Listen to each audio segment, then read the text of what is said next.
Heart pain వచ్చింది అనగానే వెంటనే ఏదైనా టాబ్లెట్ వేసుకుంటే గనక ఇది మనం కొంతలో కొంత తగ్గించుకోవచ్చు హాస్పిటల్కి వెళ్ళే లోపే అనే ఏదైనా టాబ్లెట్ ఉందా సార్? అంటే అది అందరూ తీసుకోలేమండి. బేసికల్లీ ఇప్పుడు ఎవరికి వస్తుంది ఎవరికి తెలియదు కదా. అవును ఇప్పుడు మనం రోజు ఎన్ని టాబ్లెట్స్ పెట్టుకొని తిరుగుతామండి, అంతే. ఎవరు తిరగలేం కదా. సో అదే దానికంటే ఏంటంటే ఇలా ఒక టాబ్లెట్ అనేది కాకుండా అంటే ఇప్పుడు టాబ్లెట్స్ అనేది ప్రిస్క్రిప్షన్ ఉంటే కూడా ఎవరు ఇవ్వరండి. ఓకే, సో ఆల్రెడీ ఇప్పుడు పేషెంట్స్ లైక్ షుగర్ కానీ బీపీ ఉంది, బీపీ వాళ్ళు, కొలెస్ట్రాల్ ఉన్న వాళ్ళు, ఆల్రెడీ హార్ట్ అటాక్ వచ్చిన వాళ్ళు, బ్రెయిన్ స్ట్రోక్ వచ్చిన వాళ్ళు, లేదా స్టంట్లు కానీ బైపాస్ చేయించుకున్న వాళ్ళల్లో రికరెంట్గా వచ్చే ఛాన్స్ ఉంటుంది. అలాంటి వాళ్ళకి ఆల్రెడీ బ్లడ్ థిన్నర్స్ ఉంటాయి. వాళ్ళల్లో మనం ఒకవేళ అలాంటి సిమ్టమ్స్ ఉన్నప్పుడు ఆ బ్లడ్ థిన్నర్స్ని మనం ఇచ్చిన డోస్ లైక్ ఆ టాబ్లెట్స్ని ఒక 2 టాబ్లెట్స్ కానీ అలా తీసుకుంటే వాళ్ళకి ఇన్స్ట్రక్షన్స్ ఉంటాయని మన ఇన్స్ట్రక్షన్స్ ప్రకారం తీసుకుని ఉంటే ఆ సైన్స్ ఉన్నప్పుడు వాళ్ళు తీసుకున్నప్పుడు ప్రివెంట్ చేసి అంటే రికరెంట్ అటాక్స్ ప్రివెంట్ చేసేదానికి ఉపయోగపడుతుంది. అంటే ఆల్రెడీ అఫెక్ట్ అయిన వాళ్ళకి, ఎందుకంటే వాళ్ళ దగ్గర ఆల్రెడీ రెడీలీ అవైలబుల్ ఉంటాయి. అలా మిగతా వాళ్ళ దగ్గర రెడీలీ అవైలబుల్ ఉండవు కదా. అవైలబుల్ ఉన్న వాళ్ళు ఏంటంటే ఫస్ట్ నిర్ధారణ చేసుకోవాలి. పెయిన్ ఎందుకు వస్తుందో తెలియనప్పుడు నువ్వు టాబ్లెట్స్ మింగేస్తాను సార్ అంటే ఎట్లా కష్టం కదా. సో దానికి ఇమీడియట్గా ఎనీ చెస్ట్ పెయిన్ నెగ్లిజెన్స్ లేకుండా ఒక చిన్న ఈసీజీ దించుకోండి. ఈసీజీలో ఉంటే మీకు డాక్టరే ఇస్తారు టాబ్లెట్స్, లేదంటే అవసరం లేదు. ఓకే, సో అలా ప్రతి ఒక్కరూ టాబ్లెట్స్ అనేది మింగడానికి కరెక్ట్ కాదు. యూజువల్గా ఏంటంటే మనకి ఇలా రిస్క్ ఫ్యాక్టర్స్ ఉన్న వాళ్ళల్లో we'll having scoring systems. Okay, వాళ్ళ రిస్క్ని ఎవాల్యుయేట్ చేసే స్కోరింగ్ సిస్టమ్స్ ఉంటాయి మనకి. So like intermediate to high risk అంటాం. అలా ఉన్న వాళ్ళకి వీ కెన్ డాక్టర్స్ వీళ్ళు ప్రిస్క్రైబ్ అంటే హార్ట్ అటాక్ రాకుండా బ్లడ్ థిన్నర్స్ అనేది ఇస్తామన్నమాట. సో అలాంటి వాళ్ళ దగ్గర ఉన్నప్పుడు వాళ్ళు తీసుకోవచ్చు, నాట్ ఎవ్రీబడి. సార్, ప్రత్యేకంగా లేడీస్ విషయానికి వస్తే హార్ట్ అటాక్ రావడానికి ఇవి రీజన్స్ అని చెప్పొచ్చే రీజన్స్ ఏమైనా ఉన్నాయా? అంటే usually ladies are underrepresented అండి. లాట్ ఆఫ్ క్లినికల్ ట్రయల్స్లో చూసుకుంటే ఎక్కువ మంది జెంట్స్లోనే ఎవాల్యుయేట్ చేస్తున్నారు, ఫీమేల్స్ని evaluate. So there is lot of discrepancy in the data also. అంటే వీళ్ళని ఎక్కువ రిప్రజెంట్ చేస్తున్నారు కాబట్టి వీళ్ళని ఎక్కువ, వీళ్ళని రిప్రజెంట్ చేయలేదు కాబట్టి తక్కువ అన్నట్లు ఉంటుంది. బట్ ఫీమేల్స్కి మేల్స్ ఆల్ ఈక్వల్లీ ఇద్దరు కూడా హార్ట్ అటాక్ రావడానికి సమానమైన ఛాన్సెస్ ఉంటాయి. సో వీళ్ళ అంటే బీపీ, షుగర్, కొలెస్ట్రాల్ ఇవన్నీ కూడా యాజ్ జెంట్స్ ఫీమేల్స్ సేమ్ రిస్కే ఉంటుంది.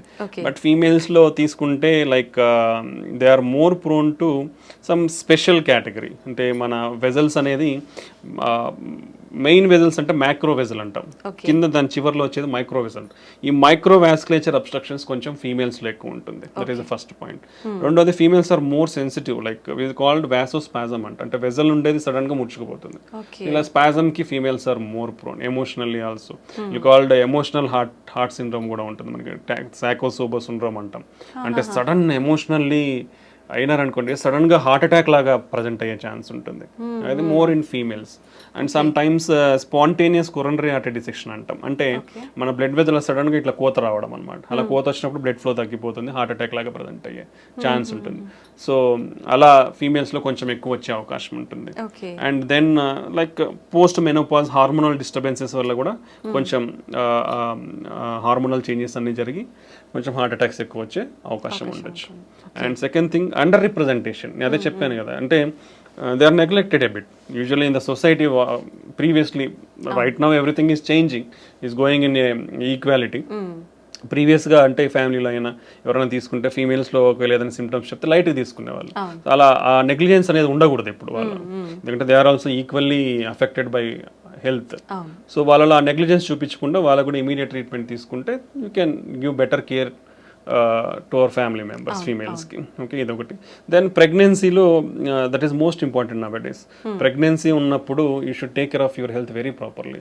మీకు బీపీ కానీ షుగర్ కానీ ఇలా కాంప్లికేషన్స్ ఏమున్నా కానీ these are all carrying forward. So if anybody develops BP or thyroid disorders or sugar in pregnancy, they are more prone to risk for getting heart problems in future.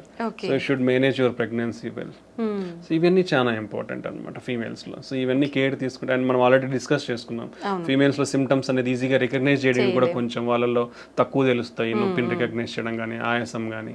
So ఇవన్నీ ఆ negligence అనేది లేకుండా mild problem ఉన్నప్పుడు కూడా మనకు females పెద్దవాళ్ళు ఎవరైతే ఉన్నారో ఇంట్లో వాళ్ళకి ఇమీడియట్ కేర్, మనం కన్సర్న్ అండ్ కేర్ చూపించి వాళ్ళని సరైన చూపిస్తే మనం అర్లీగా డిటెక్ట్ చేసి వీ కెన్ సేవ్ దెమ్సెల్వ్స్.